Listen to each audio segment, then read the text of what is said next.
Hey, good afternoon, everyone. Thank you all for coming. My name is Artur Oliveira, and I'm very excited today to host this talk and to be able to introduce Edan Lepucki to you. Edan is the author of California. It's her debut novel, and she has been billed as a brilliant new novelist who just came out with this book, which is actually it takes place in California. It's set in the near future, and it's essentially the story of a couple who's trying to start a family in this kind of dystopian future. Thank you so much. So Edan's going to start with a quick, brief reading from the book, and then we're going to do some Q&A. So, thanks. Thank you. Thank you for having me. Thanks for coming, guys. I have, like any person, have dreamed of coming to Google to eat free lunch for my whole life, and I got to do it, and it was really fun and delicious. I suggest you try the sushi roll. So as Artur said, California takes place in the future. It's about a husband and wife named Cal and Frida.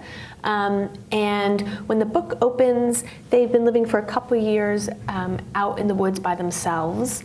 And their nearest neighbors, Sandy and Bo Miller, have died under mysterious circumstances before the book begins. And in the first chapter, Frida finds out that she's pregnant. And in the passage I'm going to read, she and Cal have recently had an argument about whether or not they should go find other people beyond their small settlement. Because at this point, the only people that they ever see were the Millers, Bo and Sandy, and their 2 children, but they're now dead. And they see a man named August who comes once a month to trade goods. And he basically tells them that they shouldn't go beyond where they live. It's not safe, but Frida thinks there's more than August is telling them, and she becomes convinced that Cal knows more than he's telling her because he's so concerned with staying put. And she basically feels like, I'm gonna have a baby.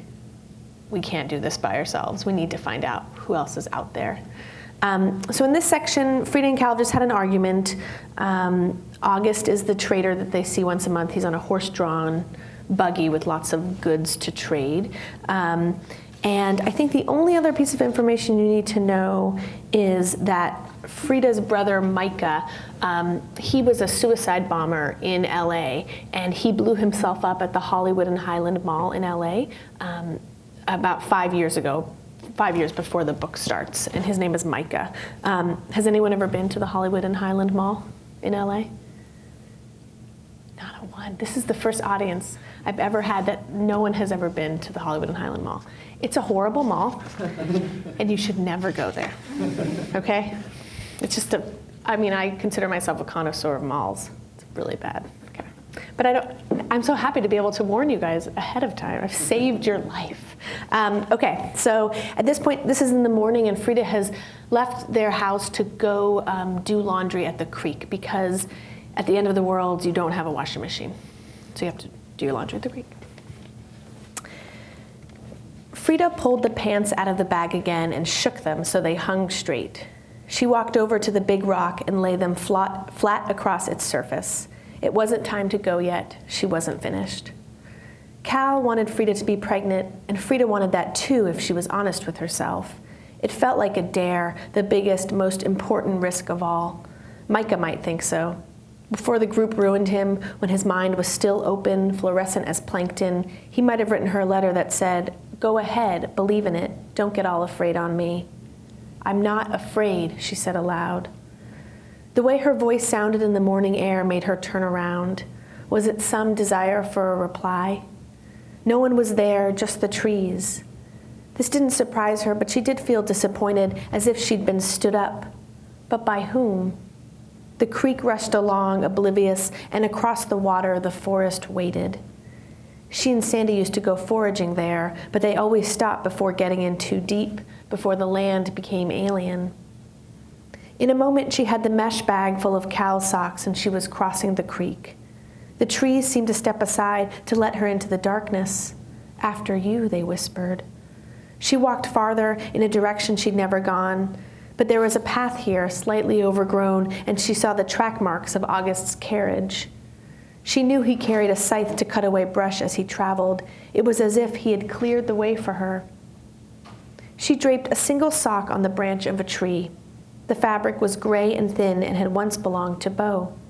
Now it was a crumb that would lead her back. Hilda, that's her mother, Hilda and Dada and Micah would be a fairy tale to her baby, but for Frida, this world here, the afterlife, was the fairy tale. If she wasn't careful, Frida would be eaten by a witch at the end of her journey. In a few moments, August's tracks led to a narrow trail, thick redwoods on either side. Frida paused, hands clenching the bag of socks. She sighed. "I'm not afraid," she said again, as if to remind herself. She placed a red sock on a branch and kept walking. Every few minutes or so, she left a piece of clothing for herself to find on her way back, and she would find her way back. The longer she walked, the more her chest tightened. She'd felt like this before, driving lost in LA, her navigator and her device dead. She'd passed through a rough neighborhood, hoping to find something familiar so she could breathe again, blink again, though by the end, every neighborhood that wasn't a community was rough. She was alert in that same way now. She had to pay attention or she might get turned around, never find the thread of the route. The clothing wouldn't be any help if she headed in the wrong direction. She had created a system. Colored clothes meant turn right, black and white ones meant turn left, and gray, head straight. She kept her eyes on landmarks, the tiny stream, the vines choking a thick trunk, a lone crocus. After she had walked for about an hour, she saw something white up ahead. She quickened her pace even as she wanted to turn around. It was a bathtub with claw feet like a beast's.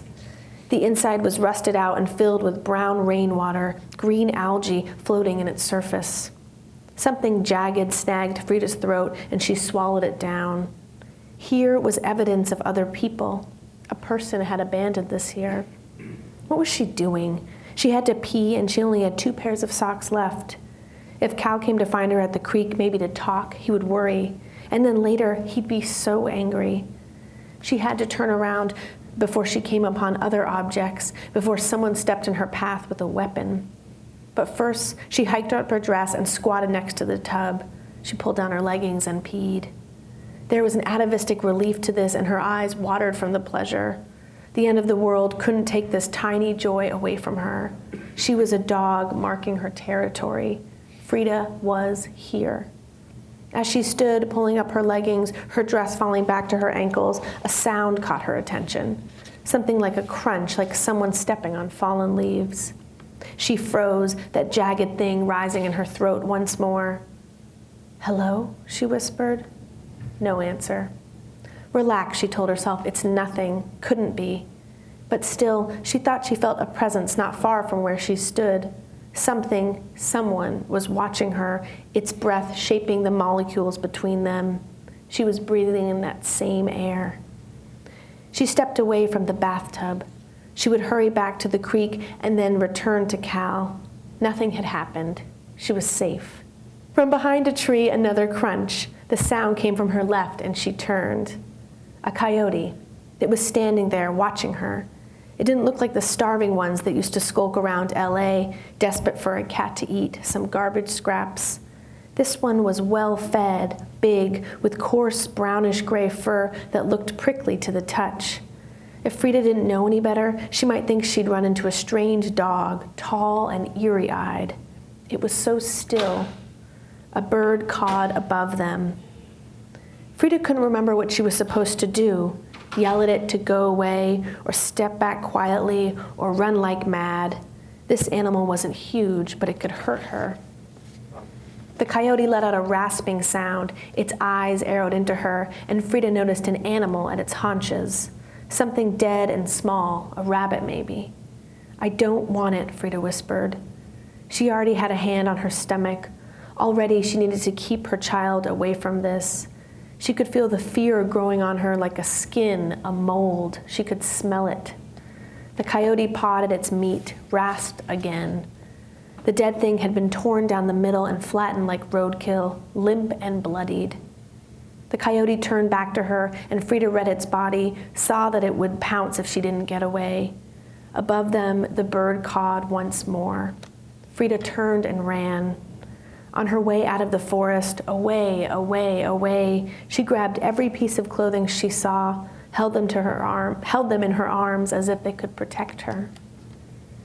"You look like a burglar," Cal said as she approached the house with the wet bag of laundry on her back. "Help me with these," she said. She was still shaking. "Sure thing." Cal grabbed the coiled rope hanging from the side of the house, stretched it to the tree across the yard, and hooked it. He kept looking back at her as he did so, as if trying to figure out what was different about her, as if she'd just returned from the beauty parlor. "Are you all right?" he asked when they were side by side at the line. "No." "Please don't tell me you're still pissed at me." Frida shook her head. "It's not that. Just now, after I finished the clothes, I went into the forest." "You did what?" "We need to find other people. They're nearby, I know it." He didn't answer. She squeezed his hand hard. "Don't lie to me." "Why are you being so careless?" he asked. "Why are you being so duplicitous?" He smirked. "Good word." "I'm pregnant, Cal." "So now you're sure about that?" "Would you rather I be sick?" she asked. She let go of his hand and pulled one of Sandy's old dresses from the laundry bag. It was wrinkled and cold. He pulled it away from her. "Let me," he said. "Just tell me what you know," she said. Cal closed his eyes, the dress in his hands. She could tell by the way his face scrunched up that she almost had him, that he'd do exactly what she asked. He wanted to tell her. He almost dropped the dress, but she grabbed it. "I just washed this," she whispered. "Please don't get it dirty." That's what he said. "Please don't get it dirty." "I should have told you as soon as Bo told me," Cal said. "What do you mean?" Frida thought of the coyote and the animal it had killed. "Let's go inside," Cal said, and put a hand on her lower back. Thank you.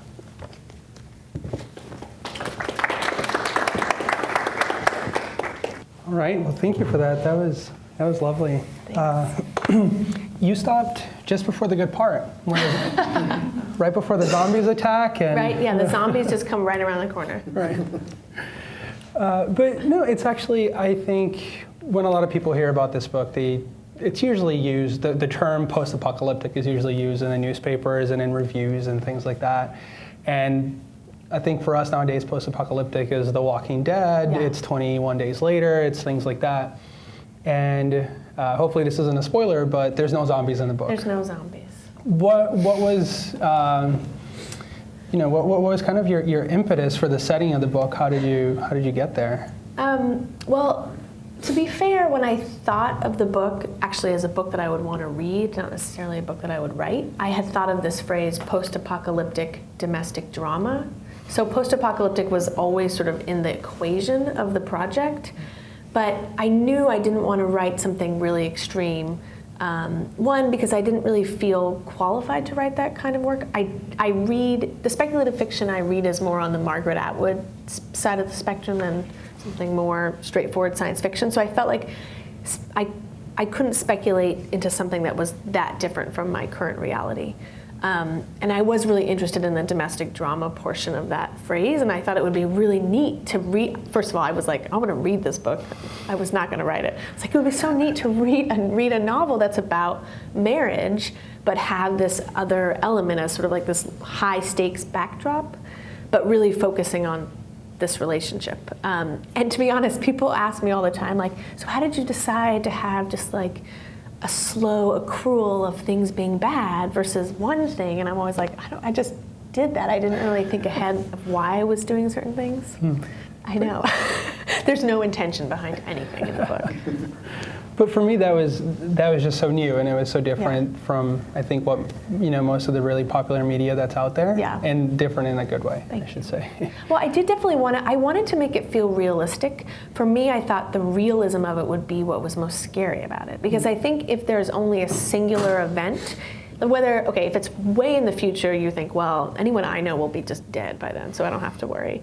Or if it's a singular event, there's less agency in the creation of that particular brand of apocalypse. Whereas if it's, this is only 40 years in the future, maybe 45, 43 or something.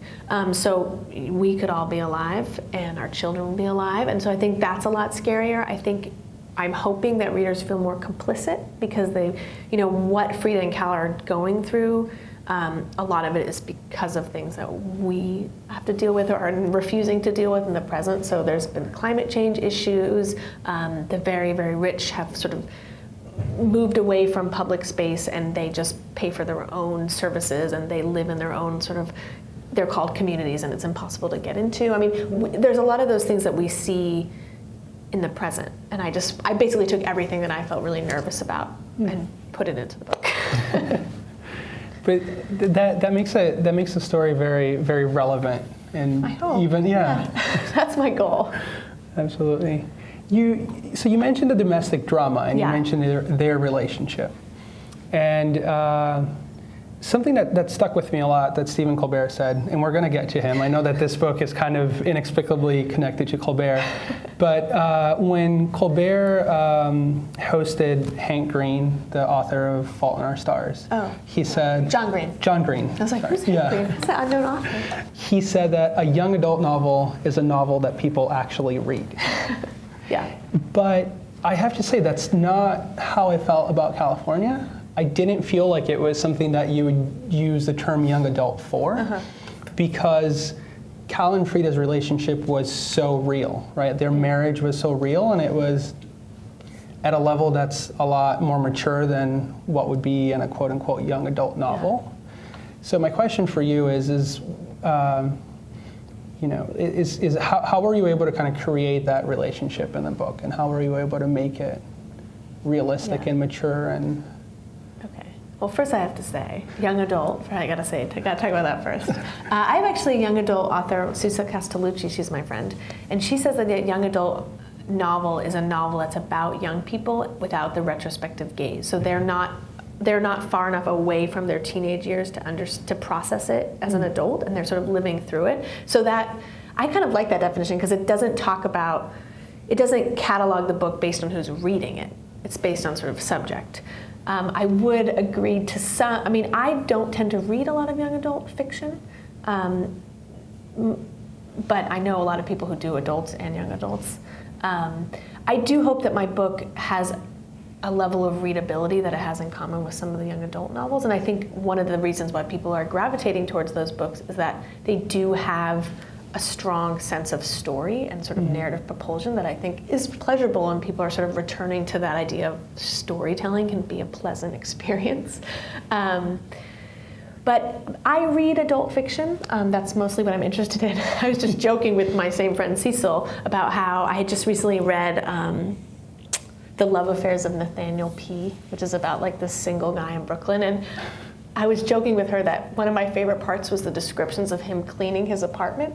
And I was like, I really love fiction where nothing happens. I don't know why, but if it's really invested in the characters, then I can sort of go with it. It's also better than actually cleaning my own apartment, probably.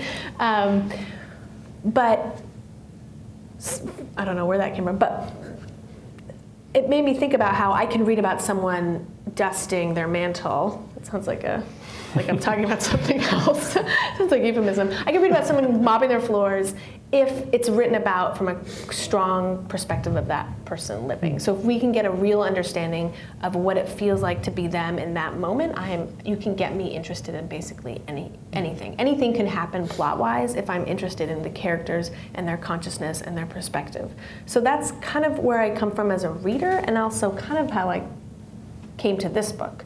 So I had this post-apocalyptic, mid-apocalyptic landscape, I guess, but that was new for me. And so what I was really focusing on were this married couple, Frida and Cal, and just thinking about who they were and where they came from and what made them do what they did. And I was just moving with intuition. I didn't really know where the story was going to go. I had this character. In the very first scene, she didn't have a name yet. She had a turkey baster, which nobody knew about.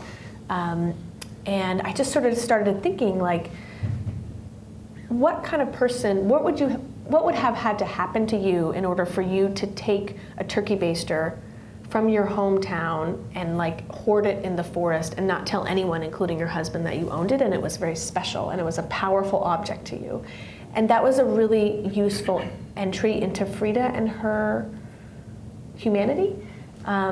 And similarly with Cal, I had him sort of longing for memories of college and thinking about his single mom who had died in a snowstorm in Cleveland, and using that to kind of push him to think about who he was. And because I didn't have an outline of where I was going to go, I kind of would just put the characters in a scene, and the novel switches perspectives between them. And so if I was in a Cal chapter, I would just really think about, what does the room look like to Cal based on the fact that this happened to his mother, and he went to college here, and his best friend was a suicide bomber, and he's madly in love with his wife, who's kind of bratty, but he loves her anyway. And all of those things sort of informing every single choice, sentence to sentence, and just really like being with them and treating them like real people who that existed before the book starts and will continue to exist after the book ends. And you mentioned that the book changes perspective from chapter to chapter. So one of the questions I had when I was reading is who is the main character to you? This is really interesting because people will be like, well, obviously Frida's the main character, or somebody else will be like, oh, Cal's the main character of the book. And to me, they share the story. I mean, in some ways, I think sometimes it's Frida's story because it starts with her and she gets one more chapter than he does. So maybe she gets a little bit more page time, but it really is sort of it's the story of their relationship, of where they are it's the story of where they are at the beginning of the novel and where they end up, the sort of the arc of their relationship. They're together at the end of the book, but they're different. And I'm interested in sort of what has happened to them and how they've been changed by the 6 weeks of the book covers. So do you think one of them is more than the other? No, I didn't, which I only realized about halfway through the book. Because you start with Frida, I thought, well, she's the main character, and then at some point in time something just clicked with me, and it's like, and maybe it speaks to the marriage, right? Yeah. That it is a lot of give and take between the two of them. Even you as a reader reading it, you can kind of see that going back and forth. I also it was really fun to write a book where I got one person's perspective and they knew information that the other one didn't, and they had sort of two different interpretations of particular moments. Mm-hmm. It was really fun as a writer to do. Yeah. They're never quite sure what the other one knows and what they're not telling them. Yeah. It's so funny. I'm the worst secret keeper. I just cannot keep secrets. And this book, it's all secrets. They just one secret feeds off the other, and I get asked about it quite a bit, like, what's up with the secrets? But I've been thinking, like, when you have a secret, it's sort of like it's your own private possession, it's your own territory. And this is a world where, at the beginning at least, it's just them two. It's like the Frida and Cal show all the time. They really have no private space, except everything about their lives is intensely isolating. So I've thought about the way that secrets, it kind of provides a space between them in like a hyper intimate environment.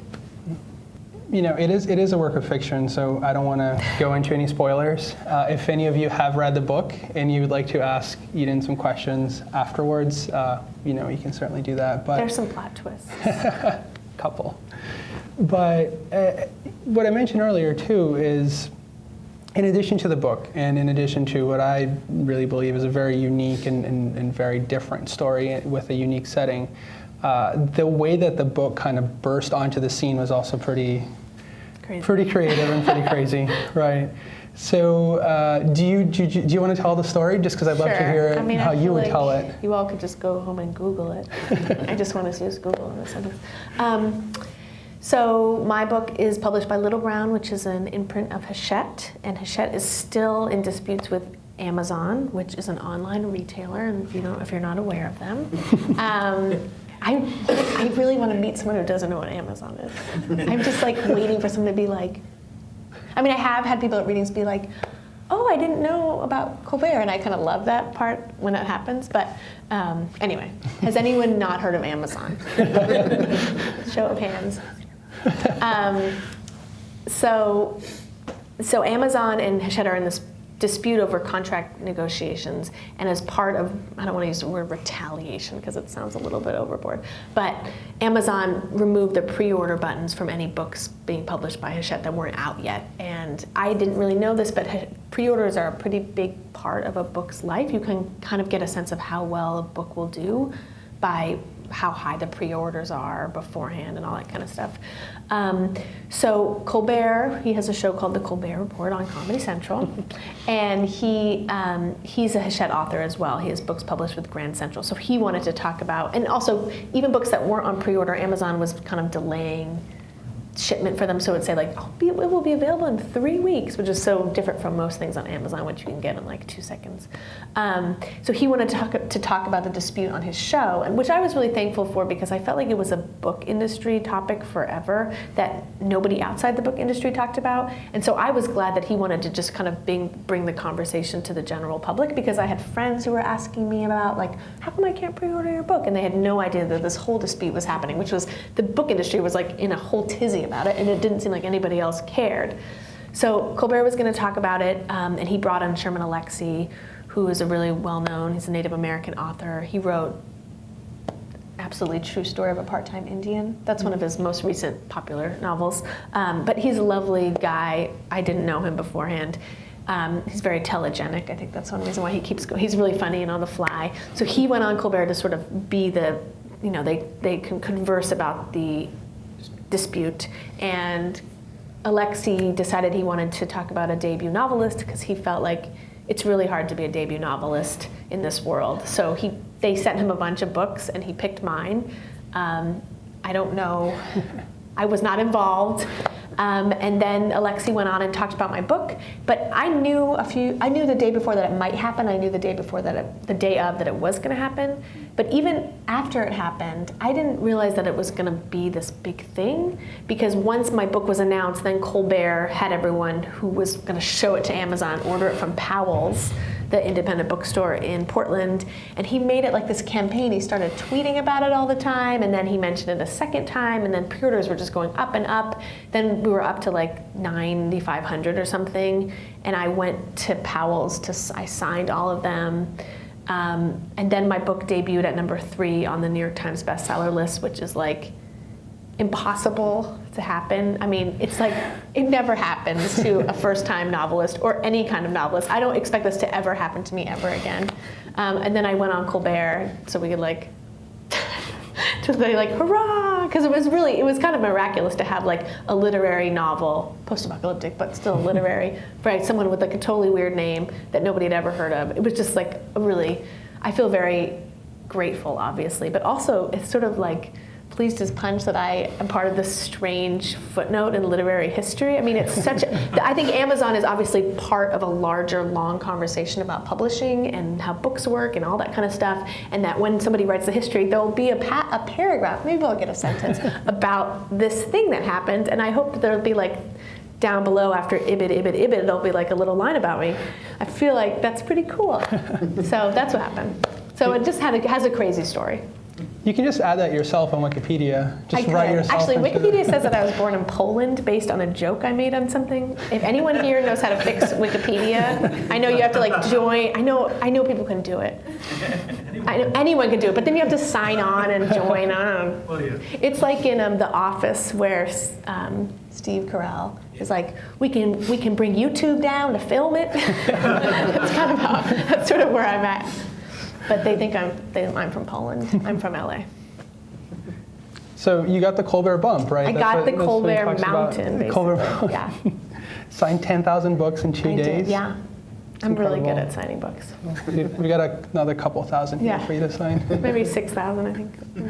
Yeah. And so the dispute between Amazon and Hachette, it's over like actual printed books mainly. It's probably ebooks it's too, over right? the price. It's it's everything. Amazon is like famous for its secrecy levels, like really crazy levels of secrecy. But so there's not much about the dispute that's been known to the public. But there's one part that we do know that is about the price of ebooks, and Amazon wants ebooks to be lower because there's a, the pie of profits. Hachette is making more than Amazon would like. I mean, I don't think Hachette is totally blameless in the situation. I think if royalty prices for ebooks had been higher all along for authors, probably this wouldn't have happened. But when ebooks came into the scene, somehow the royalty share for authors is lower for ebooks than print books. I know, and I was like, oh, I'm so happy to have a book. I'll just sign wherever, whatever you want. I'll just do it. But I mean, that's sort of common practice is to have lower royalties for that.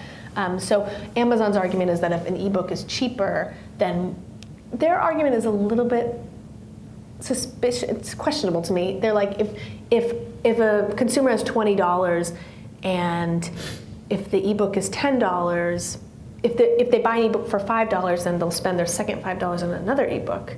And I'm kind of like, well, after you buy your ebook, then you're going to go buy your latte. Like, you're not going to necessarily buy a book. And so I do also feel like a book is not just the actual physical thing that you buy. So when you buy a hardcover, obviously it costs more because you're paying for the hardcover, but you're also paying for me to write the book. It took 4 years for me to write the book. You're paying my editor, who did edits for a year. You're paying the cover designer and my publicist, and there's so many people go into making a book. So I think sometimes the argument that an ebook should be cheaper because it's electronic is not always true. I mean, I'm not saying that it shouldn't necessarily be cheaper in some cases, but of course I can see Hachette's side in the situation. I also worked in bookstores for a long time, so. And what do you see as your perspective, and especially with the ebooks, right? Because I mean, Google has the Google Play Store. Mm-hmm. You can buy ebooks through the Google Play Store. Yeah. So what do you see your perspective as, like, what should be the role of technology companies like Apple and Google and Amazon and Microsoft in this space? Because they do provide a great value to consumers and to authors, right? But at the same time, it's also a whole other layer. Yeah, I think it's a really difficult question because I recognize, I personally don't necessarily, I have read on my iPad, but I don't prefer to read that way. I like to read in the bath. I like to eat and just get grease all over whatever I'm reading. So I prefer to, but I'm a minority book buyer. I buy from an independent bookstore at full price and I don't care. It doesn't bother me. And I never really shopped at Amazon, so but I recognize that I'm different from another kind of book buyer. And I don't really care how people read. It's not like I'm like, oh, I love the smell of books. I don't like that. If you want to read on your Kindle, that's fine. And I do think that these companies are offering great services to readers, and I think there's so many things happening in technology that's sort of changing how we consume media in really interesting ways, and I'm always like, everyone's always years ahead of me. I'm like, oh my God, and people have been doing it for years. But I do have a question about at what point do we say that the cost of content has gotten too low? It does make me, nowadays, I feel bad for anyone who's trying to make music nowadays. I have a friend who's in a band and she doesn't really make any money at it. She can tour, but her whole band will make $600 for that one evening, and there's 8 of them, and then the DJ will come in and he gets $3,000 for the night, and he's one guy. And I hear that kind of story from a lot of different people, and thinking about it from a perspective of an artist, if I'm going to spend years and years on a book, obviously I shouldn't get paid for something that doesn't sell or people don't necessarily want to read. But are people paying only 99 cents for it? It just doesn't seem like a tenable model. So I don't know what the answer is, but it is definitely something that I feel like is troubling to me, and I don't know how to fix it. But I don't know, just blabbing now.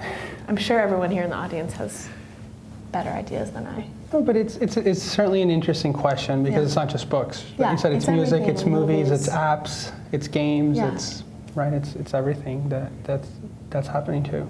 But also with that digital space, there's also a whole other side of it, which I haven't heard talked about too much in the context of your book, but there's also piracy, right?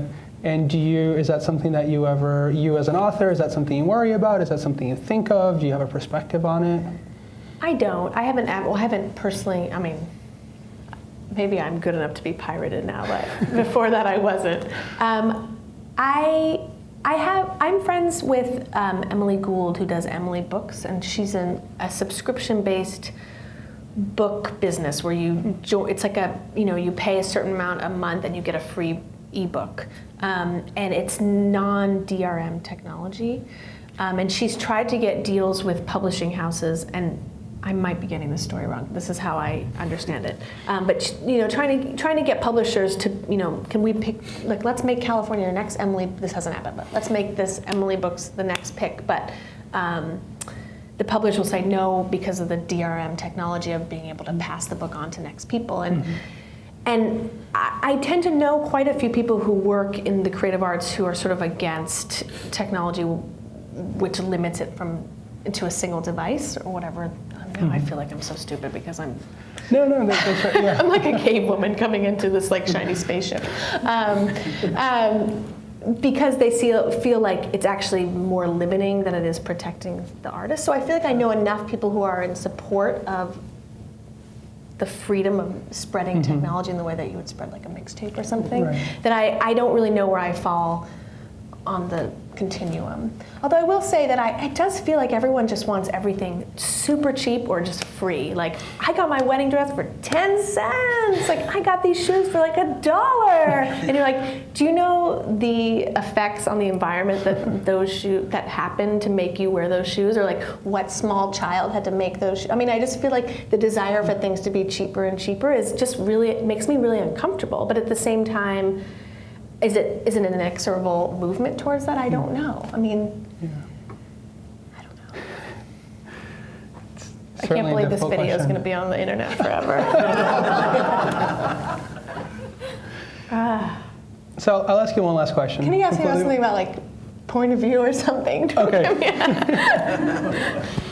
So wrapping up. With my questions, because I would love to get some questions from the audience too. If we can go back to the book then. Yeah. For one last question. Stay in your box, little girl. And I kind of asked you this before the talk, but how much of yourself is in Frida and Cal and their relationship? Because, correct me if I'm wrong, but I hope I'm not wrong. I got the impression that the characters in their relationship was just so real that it had to come from somebody who had who kind of knew what they were talking about. Well, I mean, in a sense, every character is me, right? Because they all sprung from my mind. But it's not me and my husband. That's not what I was getting at. No, I know. Right, people have asked me that. You know, I've gone camping twice in my life. And not since the early 90s, and I'll never go back. And this book, they live out in the wilderness, so I had to actually use the powers of pretend quite strongly and do a little bit of research to get them to live out in the sticks. I wanted to write a book about marriage because I'm married, and I felt like a lot of the books I read about marriage are about the dissolution of a marriage through adultery, and I was just like, I'm so tired of, not that that's not interesting to read, but I'm kind of sick of that. And I found the Coach and Tammy Taylor from Friday Night Lights. They have a marriage on that TV show that's really a very strong and loving and dynamic and believable marriage. So that was another inspiration. And I am happily married, and I sort of wanted to write about a book about two people who actually were really in love and connected. The actual couple in the book, I actually don't know if they are happily married. By the time I got to the end, I'm not so sure about their connection or what they had, but that was kind of an interesting process for me to go through. I mean, sure, there's stuff from me in the book and from people I know, but they're not sort of based one-to-one on reality. I just sort of just make up people. You might see yourself in my fiction someday. Oh wow. Okay. If you're not careful. A villain in a book, perhaps? Yeah, I could do that for you. Yeah, sure. Cool. Well, great. So thank you so much. And now I would love to hear from you guys. If you could please speak into the microphone so the folks on the live stream and in the recording can hear you. You said the book took you 4 years to write.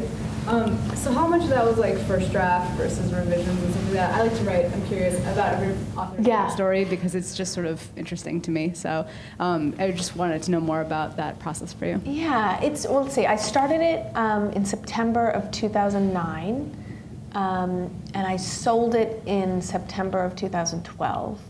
And then so when I say 4 years, I'm sort of counting the 1 year of the revisions. The first year that I was writing it, though, I also stopped to revise another book that never sold, and I wrote a novella, which was more like a long story. So there was sort of couple months spans that I would take time off. It probably took me the majority of the time to finish the first draft, because I'm a pretty careful writer in that my first drafts aren't these like mad, messy spiels. I sort of write a chapter and look at it. I kind of figure out what I want to do next, and then write the next chapter, and I'll often go back and rewrite as I go. So I think probably 2.5 years to write the first draft, and then another half of a year doing revisions. The book, as it was sold, was probably the 3rd or the 4th draft, and then I did 2 more drafts with the editor. Yeah. How much did it change from start to end? It's funny, the version that is published feels to me like the version it was fated to be. And in some ways it's very different from the version that I sold, and in some ways it's not different at all. Actually, my brother read the draft right before it sold to help me with botany information, because he's sort of an amateur botanist. And then he read the book after it came out, and he said to me it actually feels the same, except for things felt different and I wasn't sure how. And he said the ending felt a lot different. I probably cut like 70 pages of flashbacks from the first part. Which at first I was like, I can't cut these. And then as soon as I started, it felt so liberating to just like cut the fat. And then the last 100 pages, it always ended up where it ended up. But there was sort of like, it's like almost like Tetris, where there would be some scenes removed, or different things would happen in a particular scene which would affect the next scene. But because the characters were the same, it actually didn't feel like huge changes. I don't know how else to describe it. It's because Cal and Frida and the people surrounding them were the same, so the plot was almost like superfluous in some strange way. So I haven't read the book yet, so I don't know all of the apocalypses that are in here. But you mentioned that they're based on your anxieties. Yeah. And I'm just curious, I probably have some of the same anxieties. So after writing this book, how has that changed your appraisal of our current world and its prospects? You know, it was in some ways cathartic to write it. I mean, some readers have told me it's a really scary book, but when I was writing it, I didn't feel scared. I almost felt like thrilled and powerful that I could just make, like I always joke, I like ruin IKEA in half a sentence. I'm like, see you later, IKEA. And it feels really good. But I'm still nervous about a lot of the things, and actually sometimes I listen to the news and I'm just like, my book is like unicorns and rainbows compared to what's happening present. Like I remember I was listening to something about, there were 2 occasions. One time I was listening to about the kids who are coming from Honduras across the border, and sort of some of the things that their parents do for them. You know, like putting IUDs in very, very young girls before they send them off to cross, like to get away from horrible, horrible, unspeakable acts of violence, and thinking about how that was so much harsher than any of the things that I'd put in my book. And then I was listening to something about Syria, and I was just like, Jesus, these things happen now across the world, and my book isn't really that scary at all compared to what's presently occurring. You know, I'd heard after the climate summit some of the decisions that they had made. It gave me a little bit more hope than I had had previously. And I don't know if that was just me being a Pollyanna in the moment, but I felt like, okay, maybe we can get things together, maybe. But I'm still pretty nervous. I think everybody probably kind of swings wildly between like, oh, our humankind is totally screwed and we make all these choices and we're just sort of like, raping the earth until there's nothing left. And then you swing to the other side and you're like, oh, as a species, we're so innovative and we're so kind on an interpersonal level. And like I come into contact with people who are really generous every day. So how could that exist along with that? So I think we all sort of go between those two. I mean, somewhere in the middle, of course, as well. As someone interested in an MFA program, I was interested about your experience at the University of Iowa, and what were your major takeaways from your time there? So I went to Iowa in 2004 to 2006. I had a great time. Iowa was a really big program, so I feel like I had a different experience than other MFA graduates. Iowa has about 50 students total, 25 fiction and 25 poetry, and other programs have like 6 total. So it's a very different environment. I will say that I'm not a person who thinks you have to get an MFA or that MFAs are stupid. It seems like there's only two options now. I kind of think an MFA can work for a lot of writers. It worked for me in terms of I was really it was a good time for me to go. I was working full-time at a bookstore. I was writing when I could, but I couldn't really carve out the space. And then I was given 2 years to read and write and meet other writers, which is just a really wonderful gift. But I have run a private writing school in LA, and so a lot of the students I either have MFAs or are applying to MFAs, or they're not getting, just sort of they run the gamut in terms of MFA desire experience, and a lot of them end up writing books and publishing books without MFAs, and so I don't think that's a requirement to leading the life of a writer. I don't think anyone should go unless they get aid. It's not a lucrative field, or isn't necessarily a lucrative field, and it seems like a bad idea to go into debt to do it. So if you go and you end up hating it, if you didn't pay for it, then that's okay. And I feel like if you know if you're spending $30,000 a year, will that infect your writing process or make you feel like you have to write a certain kind of thing? Or I don't know, it just seems like it puts a lot of pressure on your short stories that there should not be. But I've met a lot of great readers there. That's probably the best thing that I got from it, is getting lifelong readers that I still exchange work with and talk about writing with and call crying, that kind of stuff. So when you talk about the number of drafts you did, Yeah. when you say a draft, are you like putting it aside and starting from beginning again, or are you rewriting specific sections?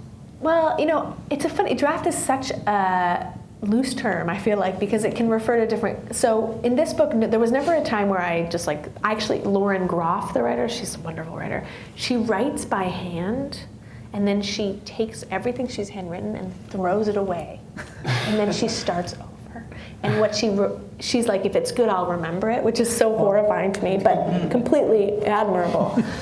So I write everything right onto the computer. I usually have a notebook with me where I kind of write, okay, what did I do in this passage? What do I want to do next? I have a lot of notes. But because I revise as I go, then what draft number I'm at is unclear. So I'll write it, like right now I have a book, I have 170 pages of it. There are some sections that I've written many times over and other ones that are just totally raw. And it might end up that some of the totally raw stuff will just end up in a published book someday. I don't know. Usually what happens is I'll write, like in Cal, if I can remember clearly, when I got to the end of the first draft, I wrote like the end.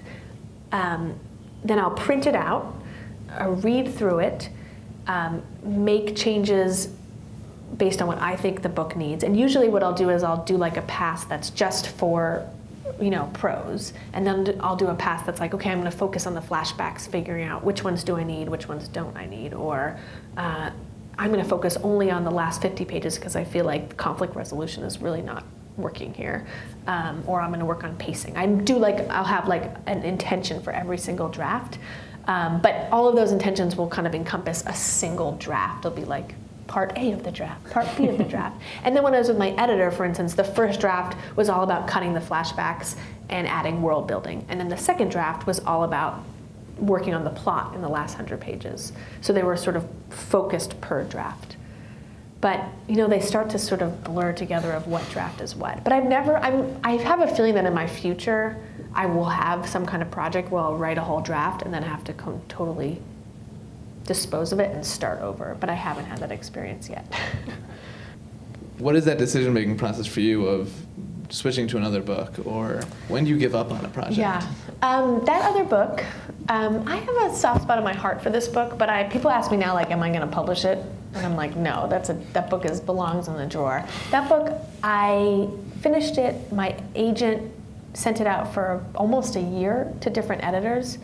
And there were 2 close calls that were actually very heartbreaking, where it was like, they're going to say yes, and then they couldn't get the final approval. But while it was out on submission, it was a whole year, I started California, and after it had been rejected so many times, and it got to the point, my agent would send it to like 12 publishers, and we'd get back 3 no's, and the other 9 just didn't ever read it. It just felt like kind of like a manuscript that had no heat, that nobody wanted to look at. And so I gave her the first 100 pages of California, and she was like, you know what, this book is better, and it's a little bit more commercial, which is sort of a gross word, and being mercenary about it, but she was like, you're writing a book that you naturally want to write, and I feel like I will definitely sell this next book. So instead of sending out this book again and again, which was getting really like psychically difficult, why don't you just put it aside and focus on this new book? And so I always said, like, if I didn't sell California, I was going to become a nurse. Because I was like, I just can't go through that rejection process again. Because it was like a year of just people being like, you're not good enough. You spent 3 years in that book, sorry. But then they accepted it, so now I don't have to be a nurse. Which I think is better for everyone. Well, Eden, thank you so much for coming. Thank you for having me. Thank you so much for hearing me blabber on.